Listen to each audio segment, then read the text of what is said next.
think we are okay. We're on with YouTube. Hi, YouTube. And Facebook is on. Hey, Facebook. And we have Instagram is on. And we have Twitter is on here. Hey, everyone. Glad to see you. So glad that you're here.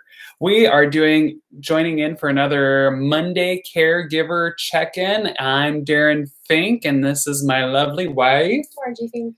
And we are with Transfiguring Adoption. Transfiguring Adoption exists to nurture growth and foster and adoptive kids by giving a hoot about their caregivers. And we take an hour out of our schedules every Monday at 5 p.m. Eastern Standard Time to come on here and make sure that foster and adoptive parents have a place to discuss their questions or just vent.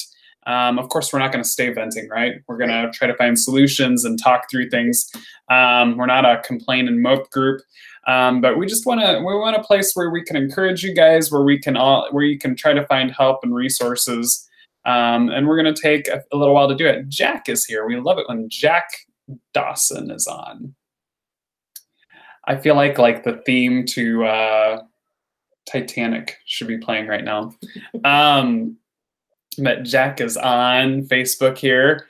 Can we get everyone, just to, as you guys are rolling in here, I would love to hear about what is your favorite comfort. Well, I guess I should say real quick, we are going to be talking about, so last Caregiver check-in, we were talking about, actually I think Jack was the one that brought it up, the question about, would you rather do short-term or long-term care or something, some form of question around there. So we're going to talk about that for a little bit.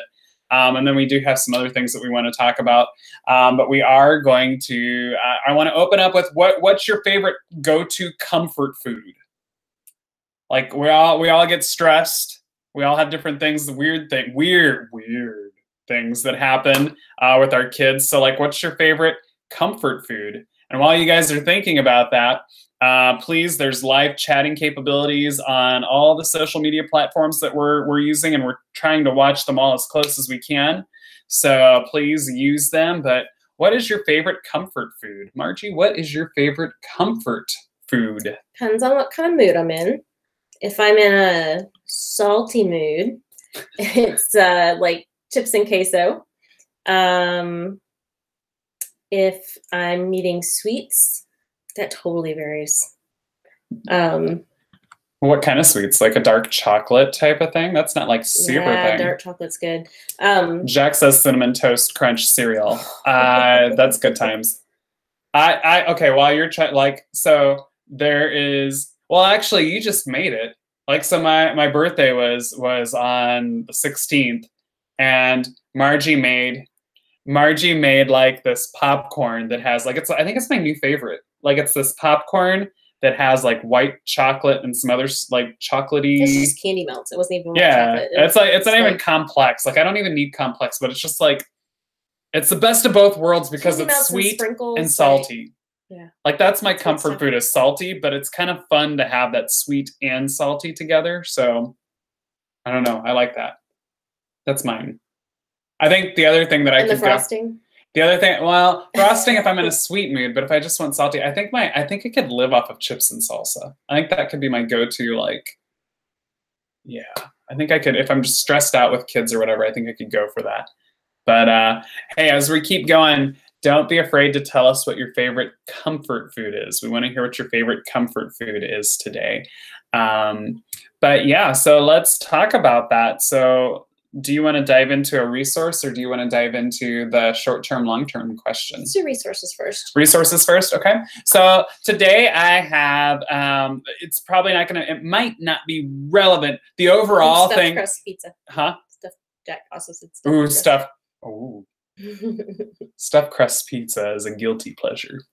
That one's like, ooh. That's good stuff. Stuffed crust pizza. So yeah, as we keep going, I see more people are joining in. Please tell us your comfort foods. We want to know what you use for comfort food when you're getting stressed out and you need comfort food. So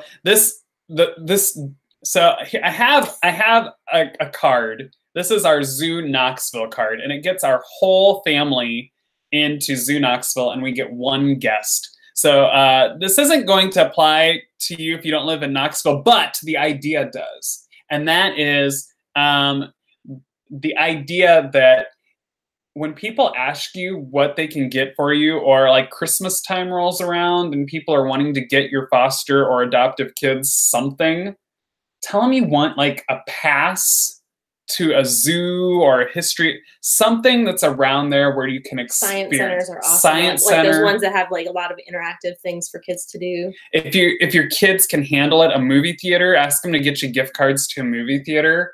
But don't ask for, like, it's kind of outside the box and people don't think about it. Don't ask for stuff. Don't ask for like toys or different things like that. Because stereotypically, does anyone else have this issue? Like, our kids just don't know how to take care of stuff because they've never been taught to in their homes how to take care of stuff. Like, they've never seen the adults in their life take care of their stuff. So then all of a sudden when they get into foster care or they're adopted, they're inundated with stuff from strangers. And plus it kind of there's this whole thing too where like good things come from mom and dad. Like, mom and dad have everything under control. They take care of things, but all these strangers are giving them stuff. So then I feel like that's kind of teaching them too, like, hey, strangers take care of me. Like, I can mooch off of strangers. I can get, like, if I'm really nice and I'm really cute, I can get stuff from strangers. Let's just say it doesn't help with attachment. It doesn't help with attachment, I don't think. But this is awesome because mom and dad, like, even though a stranger or someone is giving them, they don't necessarily probably see the pass given to the adults, or they probably, I know when I was a kid, like, stuff like this would have been given to my parents and I've been like, it's like shoes. But when you go to the zoo, then that's awesome because mom and dad are taking you to the zoo and they're giving you the fun time and they're taking care of you and they're making it happen. Well, it's memories for them, and then it helps with attachment because you're making those memories together as a family. Right, and it's stuff that you're going to talk about. That's one of the reasons why I know we talk about this a lot, but I'm so excited about it, is our universal trip that we're planning for foster adoptive families, which you can go to transfiguringadoption.com/vacation. There's still spots available to get on that, but it's making memories and it's stuff you can talk about later. It's not stuff you can talk about. So so any kind of card or pass to like an amusement park, if your kids can handle an amusement park, science museum. What were the things you said? I said like science centers, like a lot of those like kids discovery museums and things like that, where they have water play or other like hands-on dress ups, or just there's lots of neat places around these days for kids like that. And I think it's like, yeah, like you were talking about the hands-on stuff. It's things, but something where you're making memories. Like, and that's a great thing to tell people. And even just like even be thinking about stuff like that. Like, so when people come up and say, what can I get the kids for Christmas? What can I get them for Easter? What can I get them? Just be like, well, hey, like a movie gift card would be great. Or, and I know some people look at us weird when we ask for that. Or even, oh, another thing I just thought about is maybe they don't want to spend the whole money to get you like a zoo pass card, but maybe they'll get you like if your zoo does like zoo bucks or something where you normally wouldn't be able to eat in the park, like, or you wouldn't normally be able to eat at the zoo, like eat lunch like that. It makes your time easier for you. You don't have to think about lunch. But that's definitely a cool resource, is just thinking outside the box and asking people to get you things where you can create memories and not just getting stuff. Because our kids they need the memories. They need the attachment. But again, as people are joining in here, the question we started off with is we want to hear your comfort food that you're into. Like, so what kind of comfort food do you choose to go to? Jack was saying stuffed crust pizza, cinnamon toast crunch. Margie was saying chips and queso. Chips and queso. Something like dark chocolate and raspberry. That's always good together. So we want to hear those comfort foods that you guys use as we keep going on. But yeah, last discussion time, we had quite a few folks on here, and we were talking about one of the questions that got brought up, we couldn't get into it, was would you rather do short-term care or long-term care?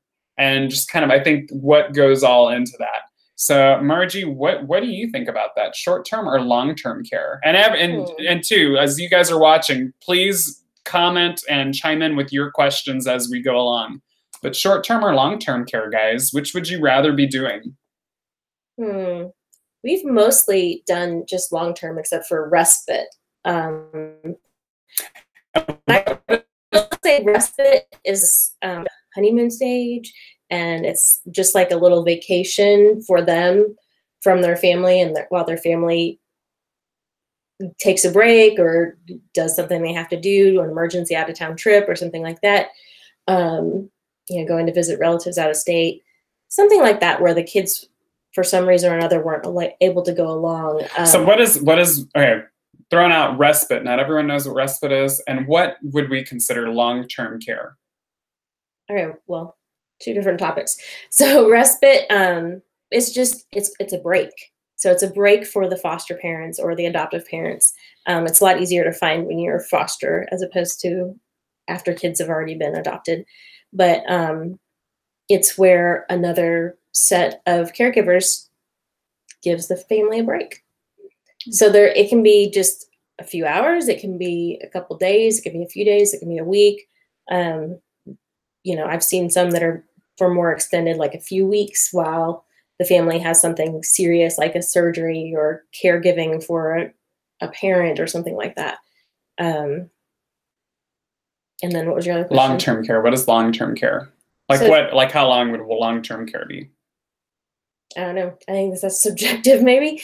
Well, you said we mostly did long-term care, like our last 6 months to like several years. Like, would you say 6 months is like a long-term?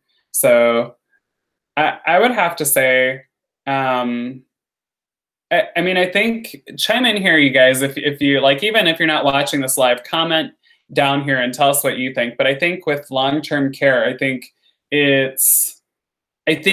you see the most progression, and you obviously have the biggest impact because you're spending the longest time with that child. It's definitely the most challenging because you're attaching and you're becoming, like, to a lot of kids with attachment disorders, especially, you're becoming a threat to them because you're attaching and they're seeing you every day. So they can really, like, I think there's that difficulty. Where with short term, you're just kind another, of like the fun aunt and uncle or something. Yeah, you just kind of get that fun. I think the feed in for a caregiver is that you're helping a child and you're helping the caregiver get a break for a little while, and it's a quick win-win, but you're not really having that big of an impact. Like, you're not having the deep roots impact. Like, the long-term care is neat because while it's more challenging and it's really rough and it's longer, it's more of a commitment. Like, and at the end of years, you're seeing, like, you had an impact and you did something with this child and you taught them something. So I don't know. That's rough. I think it just depends on what stage of life you're in. Like, and I've thought about that too. Like, you know, there are a lot of people who are in that stage of life where they've pretty much raised children, and maybe they're going into the grandparenting years, because I've had people say, so if someone fosters, why wouldn't they want to adopt a child in their home? And those are typically the ones who don't necessarily want to adopt, or ones who are just doing it just to help kids, and then they help them transition on to a long-term family. Right. So I mean, another thing is emergency placements, where you're just, like, we've been asked to do that in the past, where a child is just coming into care and they want a family to take them for a couple weeks, get to know them, kind of see what their needs might be. So, you know, sometimes they use an experienced family to kind of gauge what type of home would be the best fit. I think they're all neat. Like, I think they're all the same importance. I think it's all different roles. I don't know. I'd love to hear from some other people, even if you're not watching this live. Like, what do you prefer, short-term or long-term care? And why did you choose to do that? Or maybe you didn't. Maybe you just said, hey, we'll take in a child, and that's kind of dictated whether it's short-term or long-term. But I would say that they all have, because I'm even thinking when you said emergency placement, I forgot about that. Like, yeah, emergency placement, that's short-term usually. But it's so needed because otherwise that child has nowhere to go and they're out on the street. So at least they have. Well, they're not out in the street, but we've heard different places where kids are spending the night in Department of Children's Services offices, or, you know, we've talked to people from other states where the state is spending a ton of money on putting kids up in hotels. because Right. they've got no beds for them in foster homes. So people who are willing to do that short-term emergency placement are very needed in places like that. Absolutely. So I just keep going back to the long term is so much rougher, because that's when you're really getting into like the stories that people don't like to talk about. Where I think respite, like I think a lot of people will say like with respite or like a short-term weekend thing, most people like want to put their best foot forward. I think that's just our nature, that we want people to accept us, so we put our best foot forward. And in order to do that, like we just for a couple of days, we just, hey, look at me, I'm fantastic.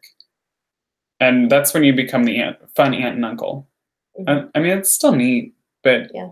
I have to say, for those of you that do long-term care a lot, bravo for you, and thank you so much.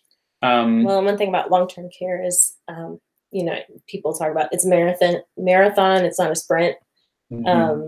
Whereas, with short-term, you can kind of throw yourself all in and do things. That's kind of where we saw ourselves in our last placement, because we thought it was short-term. And so we like just lived a certain way. And then, once it went longer term, it was kind of like, well, we can't live like this all the time. Right. Yeah, that is weird. Again, feel free to put your comments below, even if you're not watching this live. Love to hear what your thoughts are on short-term, long-term care. If you are watching live, please give us your comments. We want this to be as interactive as possible, and ask your questions too. We can always change topic and we can talk about something else. This is your time. And this is even why we're talking about long-term and short-term care, is because it came up from people talking and discussing from last time. I do want to give a short interlude to say that I think it was a couple of talks ago, we were talking about the book Wonder, and just we were talking about that eventually we're going to be doing a book review on that. And I finally finished it. Like the book, the discussion guide is up online, so you guys can go to transfiguringadoption.com if you want to read through, or I think you could probably even watch the movie. The movie is a little bit different than the book, but I think you could probably still kind of finagle the discussion guide. I actually got a request, and I actually need to message this person back, but I got a request for a movie review for Wonder. Oh, that'd be fun. Someone actually watched it and said, with their adoptive child, and said, you guys need to review Wonder. Yes, you can ask questions. That's asking. Always ask questions. We love it if you guys interact. This is you guys. We'll stop talking and we'll tell what people are commenting the more people comment. So yeah, this is definitely your time. So stop us from talking if you have questions. That's great. I would love to do a Wonder movie review. I actually was sitting here. I had some other things that I was doing in the office and working on other things. And I was actually sitting there thinking, I wonder if I could, it was stuff that I was working on that I was like, I think I could probably watch a movie and do this at the same time, but still be able to get enough from the movie to be able to review it. So I wish I would have done that now. But oh well. I'll definitely take some time to watch a movie and review it. I love watching movies. I will say that there were things that caught my attention watching the parenting portrayed in the movie. Now, it is fictional, but I saw some times where I thought that was really intuitive, and I saw some responses to some behaviors that kind of surprised me. Have you ever received a child, then after some time you've noticed it's not a fit? How have you handled telling DSS or the child? Yes. Yeah, I mean, we've had a placement like that. Man, that's a really subjective question. Not subjective. It's different, so different in every situation. I think, ours was a safety issue for our kids in our home. I think it depends what your definition of not a good fit is, because I think the rough part I think the hard part about doing what we're all doing, and why I feel so bad, like that you guys all need encouragement and need to be told what a great job you're doing, is that this is rough and there's nothing easy about it. Well, it's kind of like going into a marriage without ever knowing the person. Right. I think there's a reality show out there like that now. Where I saw some random thing about it on Facebook. Yeah, it does sound like a nightmare. And that's kind of what foster care can, and even adoption can be, because you know each other on paper maybe, but to actually live together. Yeah, like I think going back to what you were talking about with like we found out it was a safety concern. So like we took some kids into our home, and it was we tried to make it work. Like we really did for like a long time. And then yeah, Chuck says married at first sight. But it's like yeah, like we tried to make it work, and we tried to, because we understood that they were, we accepted their trauma behaviors, and we accepted the different things. But the hard part came in when it started. At first, it wasn't a safety concern for our other children, but then when it started to become a safety concern for our other children, we had to like take a serious look at it. And we didn't do it lightly either. We talked with friends who are also in the foster and adoptive profession, so they understand what we're going through, and they understand. We talked to our therapist, the children's therapist, you know, our therapist being our whole family. Our family therapist. As in the two of us and our 4 adopted children. So that therapist, and then the therapist that was working with the children who were placed in our home, the caseworkers, everybody was so involved, and we are so just open with everybody and talk to everybody so much that it really wasn't necessarily like we had to get to a point where we said, hey, we're disrupting. Like it wasn't a surprise. Everybody kind of came to that mutual agreement where it wasn't really like, hey, Candace, glad you could join us. We're talking about short-term versus long-term. No, we're not. We switched over to, well, we were talking about short-term versus long-term care, and we're kind of talking about how do you approach that issue where a child might not be a good fit in your home, and like how do you talk to DSS or whatever the DCS whatever thing is, and how do you talk to the child? But yeah, so we didn't take it lightly when that happened. And with one of our placements, we talked with like Margie was saying, we talked with so many different different professionals that were involved with the foster placement that they kind of made us. They almost kind of made us come to that. Yeah, it really wasn't. It wasn't us saying. After a while, it wasn't us saying, "Well, we don't." It was them saying, "You guys it's time." And they, like a lot of things too, is just saying, like just telling us the obvious, like you've made a promise to your kids to protect them, because our 4 children are adopted out of foster care, and we have promised to, that they'd be protected and always have a home, and so I think that's kind of how we told DSS or DCS or whatever it's called in your state. We just involved everyone so much and letting them know where our shortcomings were in different things, that they kind of led us to that. As far as talking to the children, again, we kind of had everyone so involved that everyone kind of helped us do it.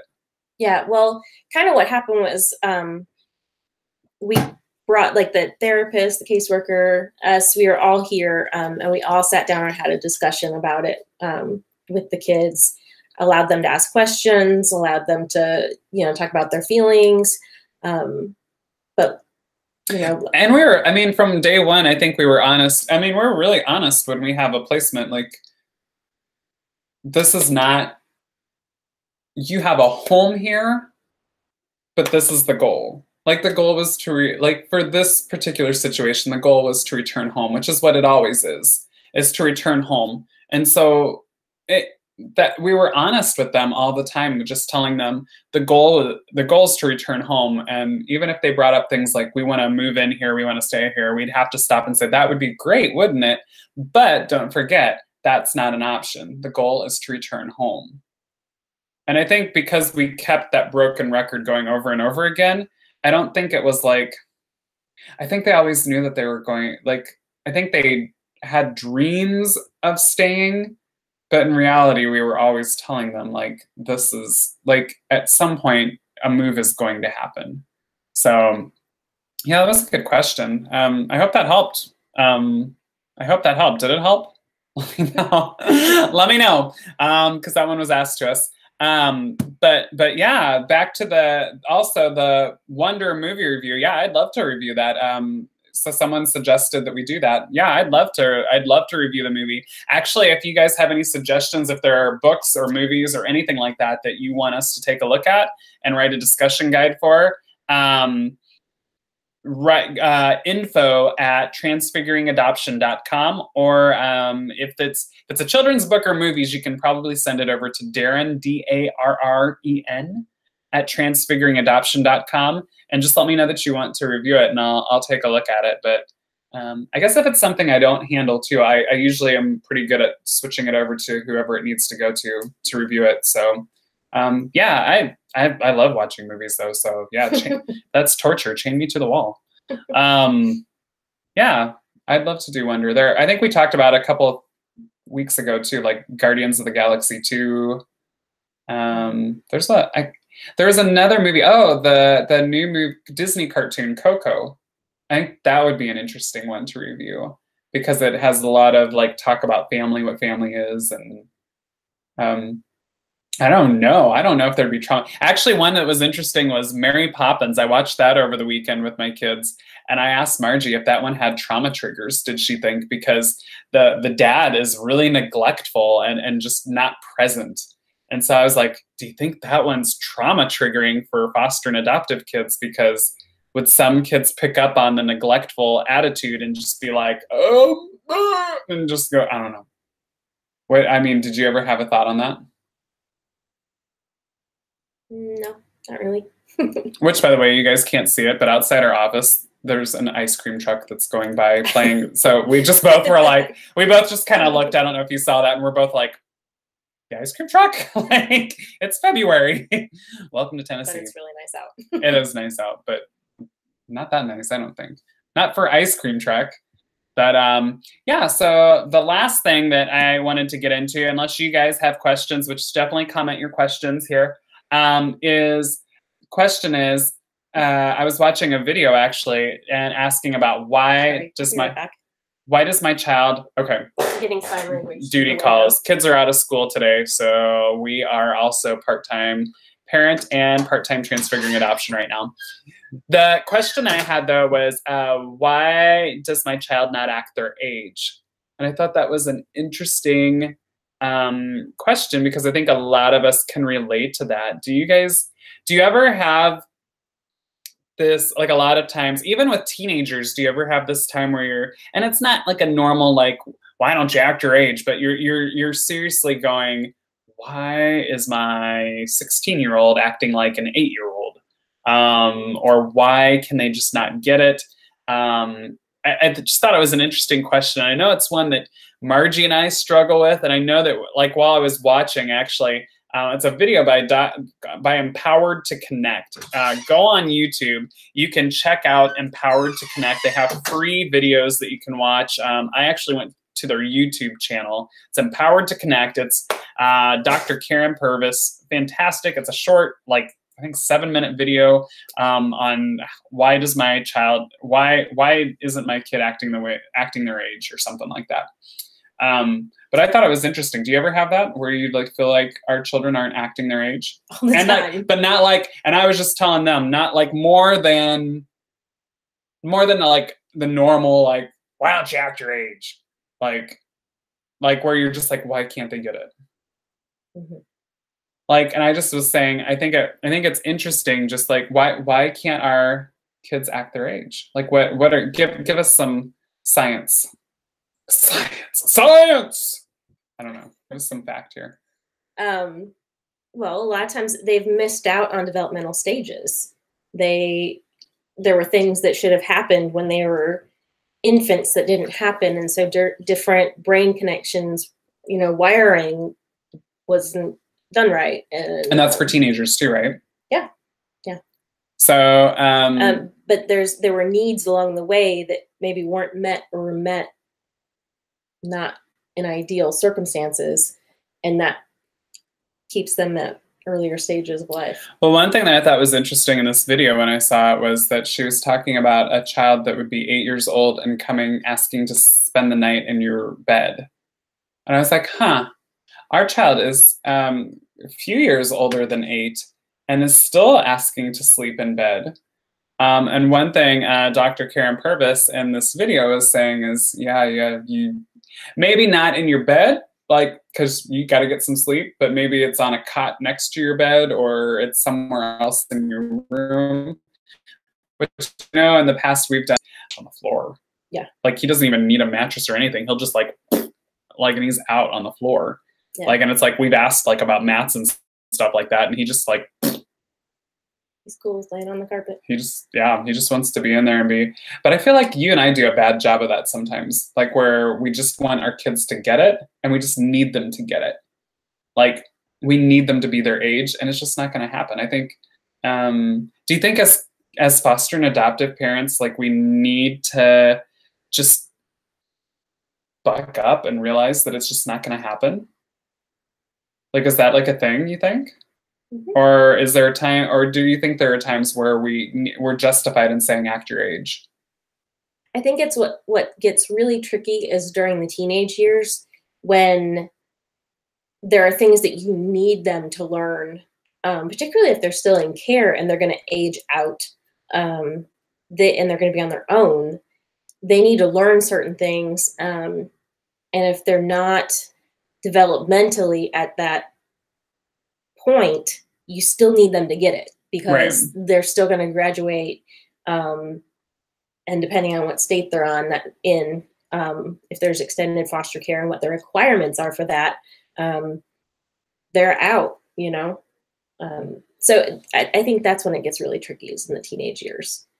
Plus, a lot of times in the teenage years, those gaps are a lot more emphasized, just because if you think about it, like, a 5-year-old acting like a 2.5-year-old, that's only a 2.5-year difference. But when it gets to like the 16-year-old acting like an 8-year-old, that's a wider gap. And so it's even more noticeable. And I think it's harder too, because everyone else is noticing by then. Like, sometimes I think with younger children, I think like we have had friends in the past where their young infant is not at the stage they should be at, but you just say, oh, they're a late bloomer, or they're not, like, they'll catch up. Mm-hmm. But like at 15, them acting like a 7-year-old, like, people are noticing that. And I think then it becomes hard too, because then it's embarrassing for you. Like, and that embarrassment, I think, is hard to play out too, because then that's more stress for you, like the caregiver. And I know people just tell you, well, you need to get over it and not worry about what people think. Yeah, when you're on your A game, you don't worry about what people think and you just do what's best for your child. But you're not always on your A game, because we're human. I mean, that's what we talked about, like, what was it last week? Like, sometimes we have regrets. Sometimes we regret adopting or fostering. Like, we're human, right? Like, so I don't know. I thought that was interesting, is why will my child not act their age? And I almost just feel like it's one of those things where you just have to, like, say it's part of the job description. They're not going to act their age. And you just have to somehow process and get your way where, I think it's like stuff like this, just talking about and hearing like other people talk about like their kids aren't acting their age, and just understand that it's abnormally normal. Like, I love that phrase that we've like used a lot. It's abnormally normal. So I don't know. Do you have any more thoughts on that? I'm just keep thinking about how in the coming years we're going to have our two adult children still kind of sticking around because they're not ready at 18. And I would say too that like I think they need that extra time almost. Yeah. Like, I think and one,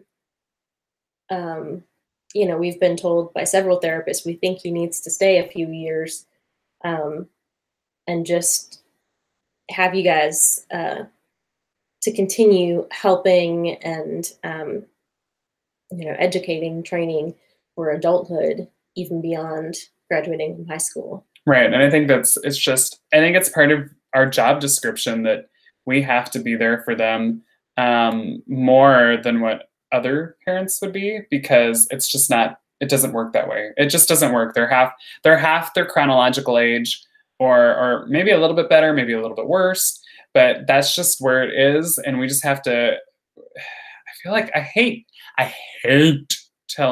being told like that's just the way it is and that's the way it's going to be and you have to accept it. But I almost feel like that's one of those things where I just have to accept it as the job description that's well, and it's one of those things you have to go back to a lot of times or remind yourself. You know, I find sometimes that, you know, I need to go back to, so what is the neuroscience of trauma? What is it that makes the kids behave certain ways or have difficulties or, you know, some of the challenges? When I go back and I look at that, and it's kind of that reminder of, okay, hey, this is abnormally normal and I need to work within that. And it's what not do you think the kid's fault. It's, you know. So what do you think about chores then in light of that? Does that mean that like chores are different?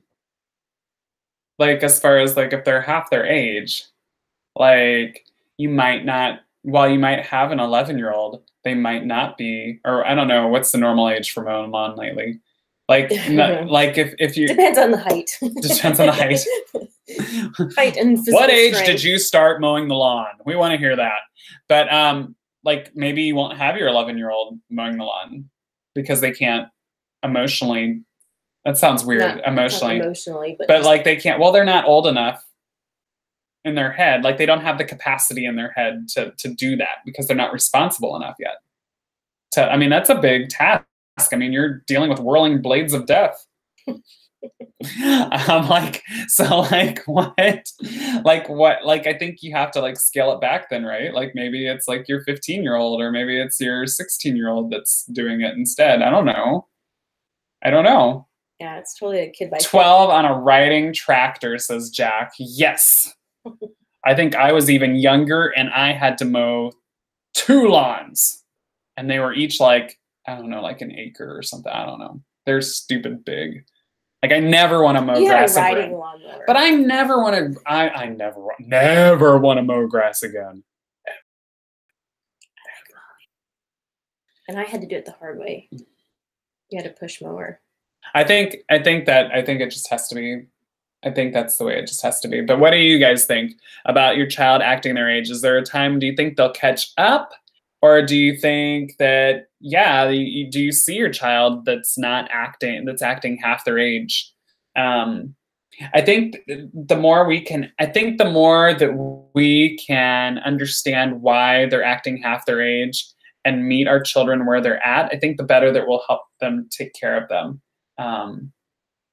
Missouri land. Yeah, well, I was in Illinois. I was across the river from Missouri, Jack. So I was just barely in Illinois. So, but I think the way we become better caregivers is understanding our kids' shortcomings and their shortfalls and understanding and this is brain chemistry. It's not like, it's not like they can get extra tutoring and catch up. This is like stuff that's gone haywire in the brain, right? Yeah. Hey, Rachel, glad you could join us. The Oaks Factor. Hi. Good to see the Oaks. I just totally sidetracked myself. I was saying something. We were still talking about why won't your child act their age? I know, but that doesn't get me back where I was thinking. Rachel, how you doing? You doing good? Rachel is our amazing person that handles our events for Transfiguring Adoption, and she is very I don't know. And knowledgeable. She works in the field. She does work in the field, so she's very knowledgeable. So if you ever see Rachel around anywhere on our website or on our social media, you need to stop and talk to her because she's amazing and she's very knowledgeable. But yeah, so again, as we're talking about why won't my child act their age and just how children from trauma tend to act half their age, half their chronological age. Like I said, the good resource that I went to that was really talking about that was Empowered to Connect.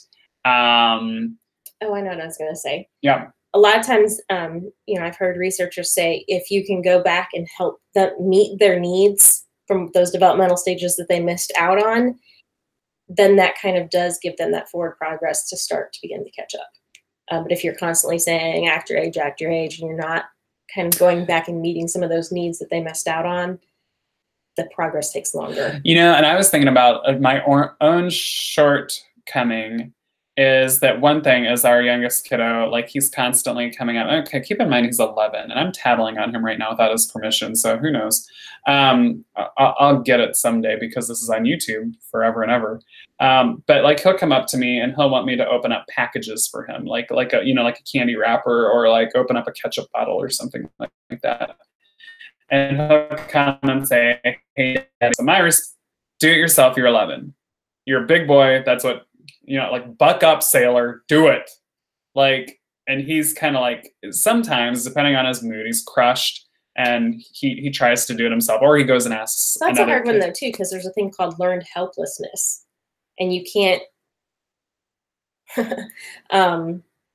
you can't always do those things because you can encourage learned helplessness where the kids kind of feel themselves as helpless and they don't do anything for themselves. Right. But I feel that I handle it poorly because from what I was watching with Dr. Karen Purvis, was she was saying never turn them away when they come up with a need, because you need to fulfill that. I think I could do it differently by maybe it's like something we do together to do it or something like that, instead of being like, buck up, go, like, because then I'm telling them there's something wrong with you. I'm sending them away.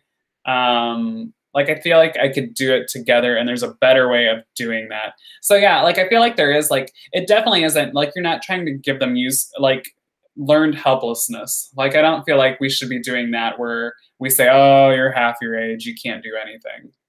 But like, I think it's a thing where you have to have that relationship then, and you have to do things together. And that's even more important because it's just life different. Like, you can't say, hey, you're 13 years old, you should be able to do this, because chronologically they're half their age, so they might not have the capacity to do it.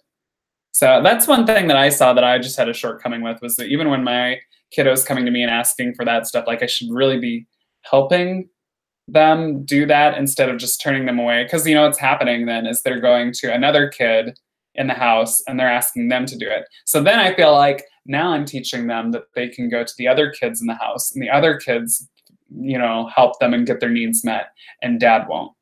Mm-hmm. So that's rough. That's rough. But I think we're going to wrap up here. Do you have anything else? No, thanks you guys for coming. You guys are amazing. Again, we end the time all the time with just saying, if you are a foster parent or you're an adoptive parent, we were talking about long-term and short-term care today. No matter what you're doing, thank you for the job that you do. Rachel, being in the industry and a professional in this, can attest that we don't have enough caregivers that are in it and really in the game and helping kids. And you are amazing, because I know that if you're watching this, that you are in it, you are trying to help kids, you are trying to do the best for them. You're amazing. What if you feel down on yourself today and no one's told you you're doing an amazing job? You've done more today than you could ever know. Yeah. So, and also for those that are passionate about helping caregivers, thank you for coming along, caregivers, and learning more and helping support them. Definitely go to our website at transfiguringadoption.com. We've got awesome media reviews, book reviews, movie reviews. We also, like we said, have our trip to Universal that's coming up in October that we'd love for some families to join us on. Just some amazing opportunities. Definitely spread the word. Let people know. Every Monday at 5 p.m. Eastern Standard Time, we're going to be here talking about what you want to talk about, get into your topics and your questions. And we hope we're helping you to nurture and grow your foster or adoptive family. Goodbye, Facebook. And I'm going to sign. Oh, I'll let you sign off on Twitter there on the X. Goodbye to Instagram. I'm going to end my live video there. And YouTube. It's been great. Thanks for joining us.